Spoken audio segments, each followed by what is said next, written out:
Hello friends, स्वागत है आपका हिंदी ज्ञान संकल्प चैनल पर। चलिए फ्रेंड्स, आज हम करेंगे भक्ति काल से संबंधित प्रश्नोत्तरी, क्योंकि हमने भक्ति काल के चारों जो काव्य धाराएं हैं वो हमने कंप्लीट कर ली हैं। तो इसके अंदर हम आज करेंगे प्रश्नोत्तरी। और अगर आप चैनल पर नए हैं दोस्तों तो चैनल को सब्सक्राइब ज़रूर करें और वीडियो को लाइक शेयर कमेंट ज़रूर करें। तो चलिए इसमें देखते हैं, क्योंकि हमने चार धाराएं कंप्लीट कर ली है और उसके बाद में हम प्रश्नोत्तरी कर रहे हैं।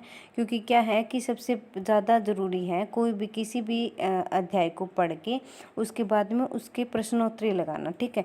तभी हमें पता लगेगा कि इसके अंदर हमें कितना का कुछ आता है, याद है, और कितना को कुछ रहता है या बाकी है, ठीक है। इसीलिए हमें प्रश्नोत्तरी ज़रूरी है। तो आदिकाल की भी हमने की थी और अभी भक्ति काल की भी प्रश्नोत्तरी हम लगा रहे हैं।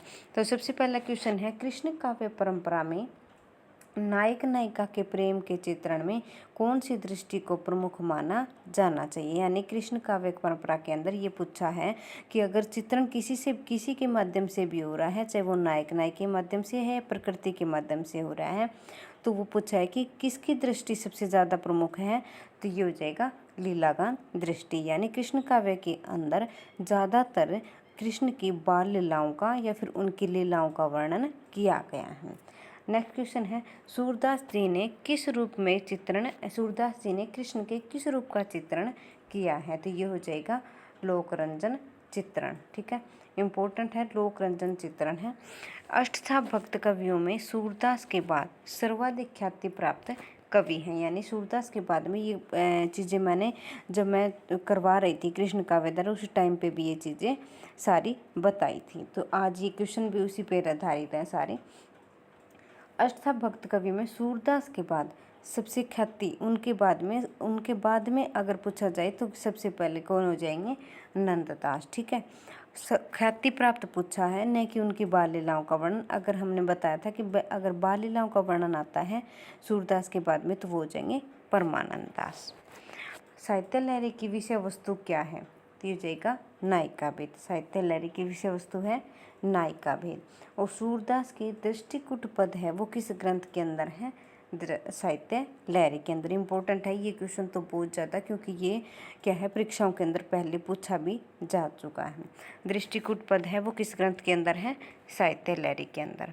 सूरदास के कौन से स्कंद में राम अवतार की कथा वर्णित है। सूरसागर के कौन से स्कंद के अंदर राम अवतार की कथा वर्णित है। तो ये हो जाएगा नवम स्कंद में, क्योंकि सूरसागर के अंदर ही क्या है भ्रमर गीत है और वो भी 10वें स्कंद में आता है। तो वैसे ही एक एक करके सारे स्कंद का हमें ध्यान करना है कि कौन से स्कंद के अंदर क्या दिया हुआ है। तो नवम स्कंद के अंदर है वो राम अवतार की कथा दी हुई है।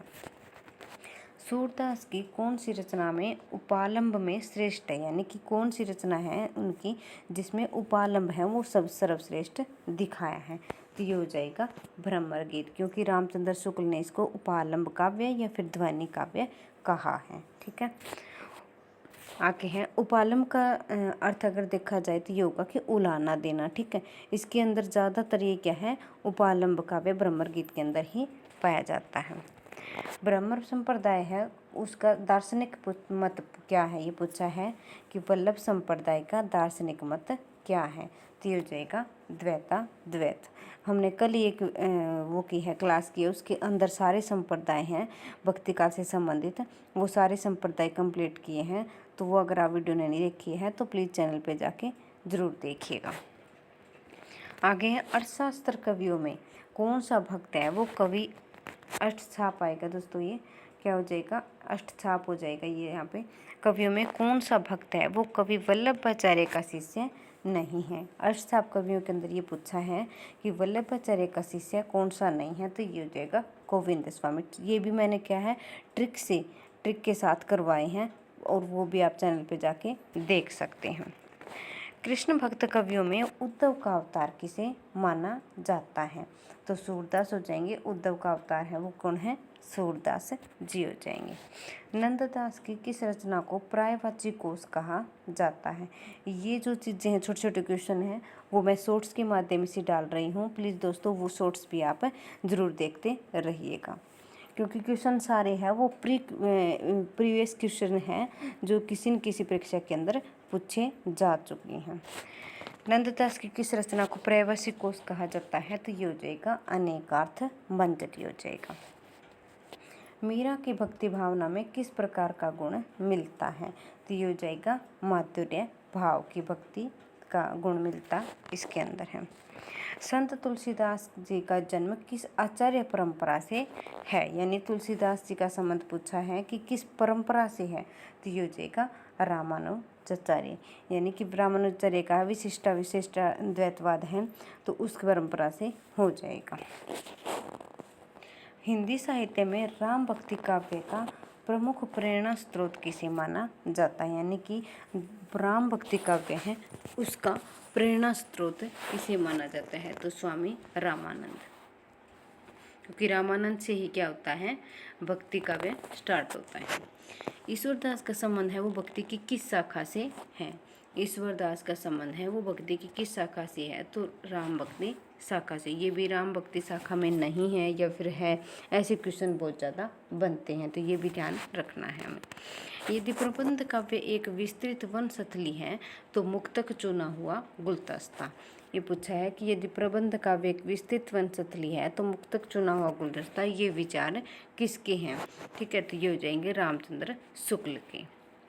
हरिदासी संप्रदाय के राधा कृष्ण कैसे हैं? ये पूछा है कि हरिदासी जो संप्रदाय है उसके अंदर राधा कृष्ण का युगल जोड़े के रूप में अगर पूजा की जाती तो वो किस रूप में है? तो लोक निरपेक्ष रूप में दिखाए गए हैं। तुलसीदास ने रामचरित के रामचरितमानस के किस कांड में कलयुग का वर्णन किया है? रामचरितमानस के कांड में कलयुग का वर्णन है वो कहाँ पे मिलता है? उत्तरकांड में। और दोस्तों एक बात बताऊं कि इसके अंदर जो उत्तरकांड है यूजीसी नेट सिलेबस के अंदर उत्तरकांड है वो हमारे सिलेबस में लगा हुआ है, यानी पाठ्यक्रम के अंदर है वो उत्तरकांड लगा हुआ है और वो हमें पढ़ना बहुत ही ज़्यादा ज़रूरी है। उसके अंदर ही कलयुग का वर्णन दिखाया है। राजपंचाध्यायी है वो किस छंद में लिखी गई है? वो हो जाएगा रोला छंद में। मोस्ट इंपॉर्टेंट क्वेश्चन है क्योंकि हर बार कैसे न कैसे पूछ लिया जाता है। राधा वल्लभ संप्रदाय के प्रवर्तक हैं वो हो जाएंगे हितहरि वंश। और मैंने ये संप्रदाय वाला जो कल वीडियो डाली है वो बहुत ही ज़्यादा इम्पोर्टेंट है क्योंकि कैसे न कैसे ये क्वेश्चन भी पूछा जाता है, तो प्लीज़ आप वो वीडियो भी जाकर देख लीजिएगा। तुलसीदास के गुरु हैं वो हो जाएंगे नरहरिया नंद हो जाएंगे।